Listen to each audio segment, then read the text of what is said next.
was telling them in Lagos this morning, one of the biggest worship concerts in Africa. They bring a comedian to come and crack jokes. The biggest worship meeting in Africa, a comedian comes to crack jokes, and he doesn't know the difference between what is sacred and what is secular. He's cracking jokes using pastor's wife. Say hustle, so that they not go carry pastor wife for inside jeep. Then pastor go come, they confuse. Pastor, he's talking about immorality and prostitution, and instead of righteous men to carry their Bibles and say, I've had enough of this madness, they are jumping and they are shouting. They say they are cracking jokes. You know the problem? Our churches are filled with men, but the men are not consecrated. We take attendance in church, we are driven by numbers.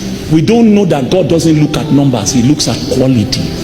I'm wondering, you see, you can be angry with me, don't like me, I don't care. You can be angry with me, I don't care. You see, I told myself I will find the God that Idahosa found, and at least before I die, I want a generation to bear witness that this was a man of God. I will pay the price that men like Babalola paid, men like Charles G. Finney paid, and I have studied their lives a little. They came to a point where they made up their mind. There is no fellowship between light and darkness, no fellowship between righteousness and lawlessness. What you owe men is love, not fellowship. God is not moved by a full church. When it comes to a church, he's not looking at the size, he's looking at the sort of men that sit in that church. I've been around long enough to know that size can be useless. If Christianity was about size, by now Nigeria should not be like this. Enter every street, 15 denominations. Go to every city, more than 2,000 denominations.